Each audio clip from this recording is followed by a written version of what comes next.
Bonjour à tous et bienvenue sur la chaîne YouTube de Cédric Perrion. On reprend les vidéos après un long moment d'absence. On va essayer de s'y remettre bien comme il faut. Long moment, effectivement, ouais, ça doit faire à peu près 2 ans que j'avais pas fait de vidéo. Donc, on va s'y remettre tranquillement. Première vidéo sur AVD. Première vidéo sur Azure Virtual Desktop. Alors je vais vraiment faire un truc simple, juste une petite découverte.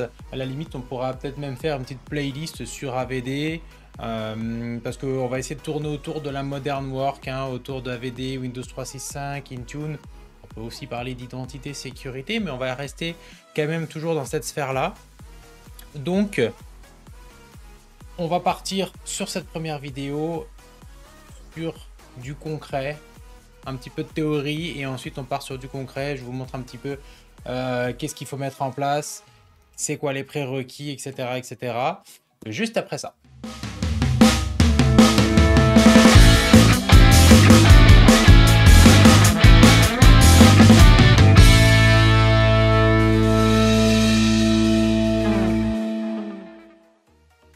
Bon bah bienvenue, hein. On va rentrer dans le vif du sujet maintenant. Donc Azure Virtual Desktop, pour ceux qui ne connaissent pas, hein, AVD pour Azure Virtual Desktop, c'est quoi, hein? C'est en quelques mots, AVD c'est un service cloud de bureau virtuel, donc ce qu'on appelle du Desktop as a Service, qui permet de se connecter à distance à un bureau Windows ou à des applications depuis n'importe où. Ça c'est bien, c'est très important, puis de manière sécurisée. On va le voir, hein, au fur et à mesure des vidéos à quel point on peut sécuriser tout ça. Plutôt que d'avoir chaque utilisateur sur son propre PC local avec ses applications, bah, qu'est-ce qu'on fait? On héberge des bureaux Windows dans Azure et on y accède par Internet. C'est super pratique, premièrement pour le télétravail et pour donner accès à des applications métiers lourdes sans les installer sur chaque machine, ou encore pour centraliser la gestion des environnements de postes de travail. Donc alors, il y a AVD, oui, mais Microsoft propose aussi d'autres solutions qu'on verra plus tard. Une autre solution qui s'appelle Windows 365 et une autre solution qui s'appelle DevBox. On pourra voir un petit peu aussi DevBox, un petit peu à quoi ça ressemble. Un petit peu moins, on va dire, moi j'ai un peu moins travaillé avec ça, mais on pourra essayer de découvrir ensemble. Une petite vidéo découverte, ça fait pas de mal. Et donc Windows 365, juste parler un tout petit peu de la différence un petit peu d'AVD, de Windows 365. AVD, comme je l'ai dit, c'est en gros un petit peu l'ancienne solution de Microsoft qui est reposée sur RDS. Hein, RDS étant la solution historique des bureaux à distance sur vos propres serveurs, par exemple sur des Windows Server qui hébergeaient des sessions, ou AVD simplifie en fait énormément toute cette stack là, parce que c'est Microsoft qui prend en charge le control plane, donc le plan de contrôle, c'est-à-dire les brokers, les passerelles, gestion des connexions, gestion des licences et tout. On se rappelle avant, hein, c'était quand même assez compliqué de mettre des fermes RDS en place et tout. Il y avait pas mal de choses à maintenir, il y avait des certificats et tout. Donc voilà, AVD ça simplifie quand même pas mal les choses. Et on peut faire aussi, ce qui est super intéressant, c'est que sur AVD, on va pouvoir faire du Windows 10, Windows 11. Donc là, on est pas mal plus sur Windows 11, mais multi-session. Multi-session, super important, mais sur... Alors, oui, sur Windows 11, Windows 10, on peut aussi le faire sur du Windows Server. Mais c'est ça qui est intéressant, c'est qu'on le fait sur du Windows, sur un poste de travail en fait, sur une workstation, et on a du multi-session sur une workstation. Donc pour installer les applications et tout ça, c'est quand même pas mal plus simple. Et après, on peut s'y connecter à distance de manière sécurisée. Donc là, c'est tout bénef. Ensuite, on a la partie Windows 365, ce qu'on appelle des cloud PC. Windows 365 fournit un PC cloud, d'accord, dédié par utilisateur. Donc là, on va pas pouvoir faire du multisession, c'est vraiment dédié par utilisateur. C'est complètement géré par Microsoft, donc c'est une solution SaaS. C'est simple à utiliser, c'est un coût fixe par utilisateur, mais c'est forcément moins flexible qu'AVD. Avec Azure Virtual Desktop, on va pouvoir faire du FinOps, on va pouvoir éteindre sa machine comme par exemple quand on a envie, avec soit des scripts ou avec des outils comme Hydra. D'ailleurs, je finis sur Windows 365 et puis je vais vous parler un petit truc. Des outils comme Hydra, on pourra en reparler plus tard.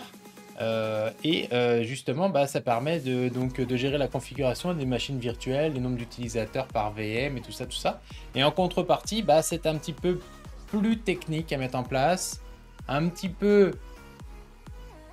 moins modulable qu'AVD, on va dire, mais plus simple en fait. L'utilisateur, lui, à la limite, on le verra plus tard. Mais l'utilisateur, par exemple, on peut lui donner la possibilité de restaurer sa propre VM. Donc ça, c'est vraiment des choses super intéressantes. On rentrera plus en détail dans d'autres vidéos sur toute la partie Windows 365.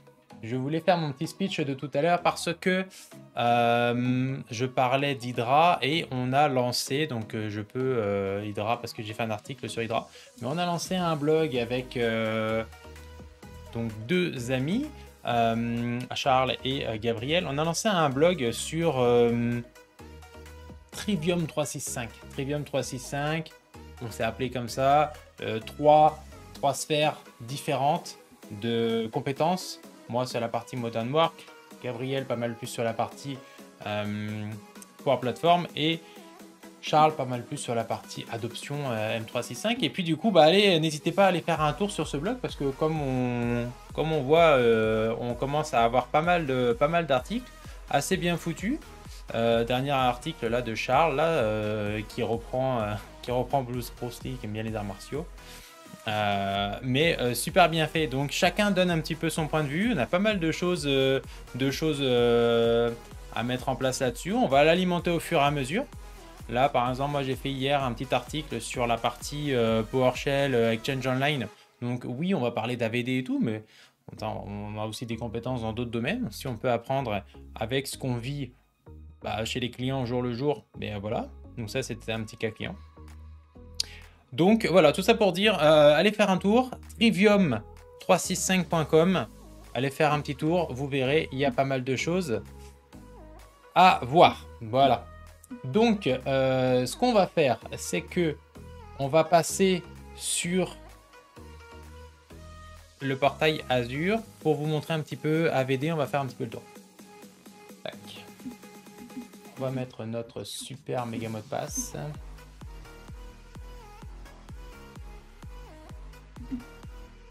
D'ailleurs, au passage, juste, je vous dis ça comme ça, mais vous voyez un petit peu l'arrière-plan, tout ça, un petit peu la manière dont c'est setupé. Ça, c'est quelque chose qu'on peut changer aussi. Hein. S'il y a des demandes, vous me direz en commentaire et je pourrais vous montrer comment le changer. Donc, le MFA, super important. Au niveau de la sécurité, on met le MFA, on n'oublie pas. Et voilà. Donc, dans un premier temps, pour la partie Azure Virtual Desktop, ce qu'il va nous falloir, c'est bien entendu un abonnement. Un abonnement Azure, ça c'est super important, sinon tu ne peux pas faire du AVD, ça c'est sûr. Ensuite, ici dans la partie Azure, on va avoir, donc tu peux rechercher ça ici directement, hein, Azure Virtual Desktop. Tac. Et Azure Virtual Desktop, on va ouvrir ça. On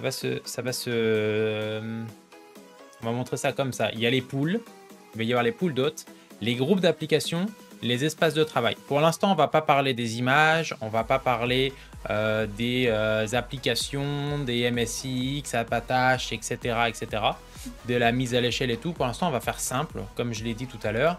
On va commencer par les pools d'hôtes. En gros, sur Azure Virtual Desktop, tu peux créer deux types de pools d'hôtes.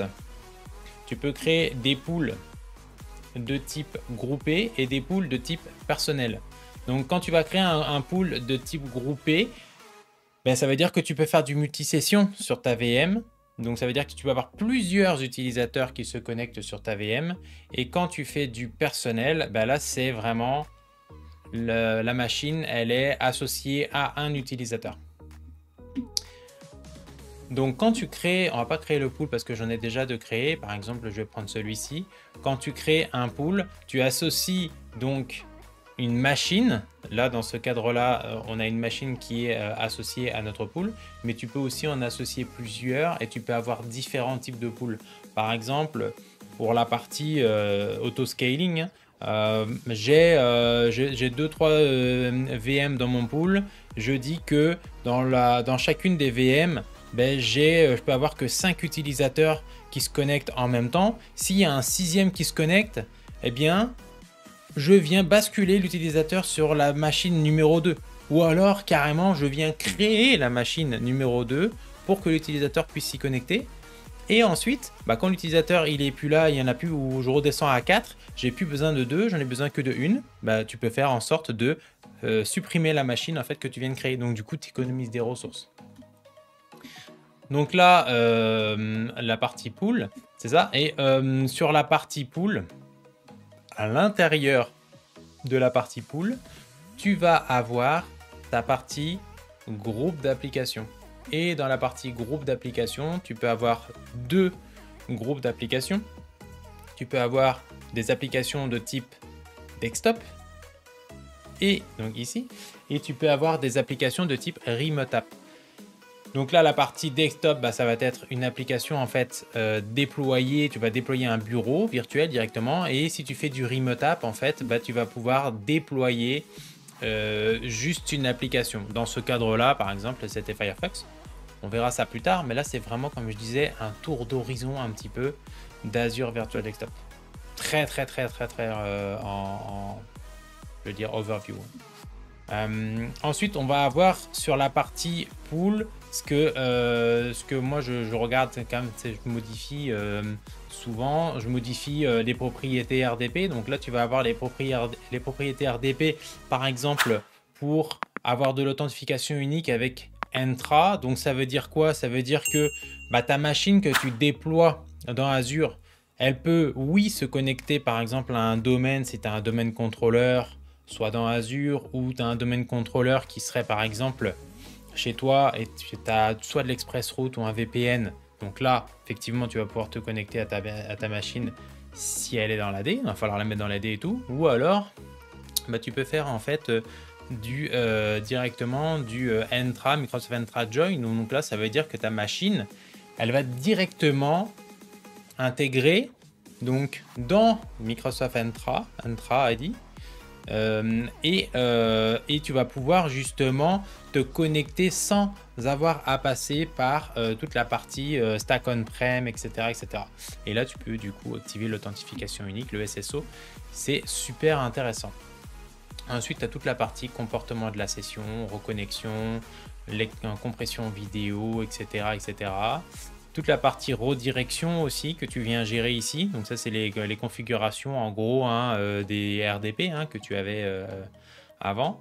Redirection du presse-papier, redirection de l'imprimante, des cartes à puce, etc. La partie affichage. Donc la partie affichage, écran, résolution d'écran, etc., etc. Et puis ensuite la partie avancée où je vous montrerai des petits tweaks de temps en temps pour par exemple se connecter à par exemple si tu as des choses que tu peux pas faire ici dans le paramétrage avancé, tu le fais directement ici. Imaginons là juste pour ici, je crois que c'est celui-ci. Ça te permet par exemple de te connecter sur un post Entra ID directement à partir d'un poste qui n'est pas comment je pourrais dire ça, un poste qui n'est pas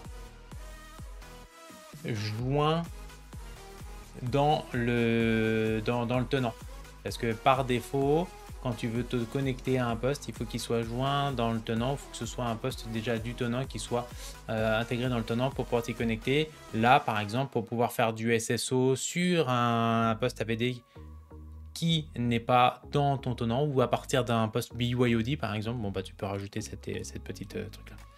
Donc ça, c'est une petite astuce là. Et ensuite, tu as ce qu'on appelle les espaces de travail. Et les espaces de travail, ben, c'est par exemple ce qui va te permettre de montrer qui va avoir accès à quoi. Donc là, en fait, tes espaces de travail vont être liés avec tes groupes d'applications. Et on va le voir après là sur l'application qui te permet de te connecter. On va voir les différents groupes de travail, les espaces de travail, pardon, les groupes d'applications. Donc ton espace de travail, clairement, tu peux avoir plusieurs espaces de travail. Dans un espace de travail, tu peux avoir plusieurs desktops et des remote apps. Donc, je ne veux pas faire une vidéo super longue. Je vais juste basculer sur la partie Windows App. Alors, on est revenu, en fait, on est sur l'application, donc Windows App. Et tu vois bien ici, là, j'ai mon espace de travail. Donc, j'ai mon host pool. Dans mon host pool, qu'est-ce que j'avais? J'avais, si je reviens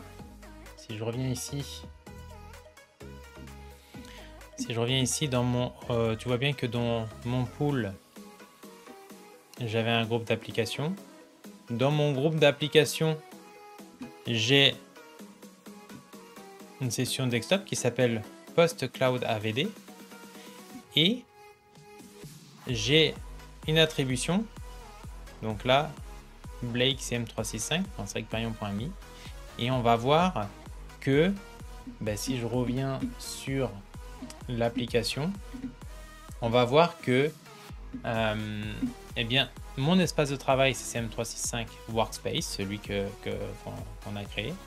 Directement ici, on voit que dans cet espace de travail-là, j'ai mon Post Cloud AVD, donc mon attribution qui est ici. Et mon user Blake 365 a aussi une machine Windows 365 d'attribuer à lui. Donc cette machine Windows 365 là, on verra plus tard comment attribuer une machine comme ça à tel usager, etc. etc. Mais voilà, dans un premier temps, c'était juste ça. Donc, rien d'exceptionnel pour l'instant en termes de technique, mais une petite vidéo de reprise un petit peu pour vous montrer un petit peu comment fonctionne AVD, un petit peu l'application Windows App, voir un petit peu comment c'est fait au niveau des pools, etc. etc. J'espère que ça vous aura plu. On revient sur d'autres vidéos un petit peu plus en détail. À la limite, n'hésitez pas à me donner vos sujets en commentaire. Et puis comme d'habitude, hein, mettez la cloche, abonnez-vous, etc. etc. Et on espère continuer comme ça un petit peu sur le rythme pour envoyer encore plus de vidéos. Je vous laisse là-dessus.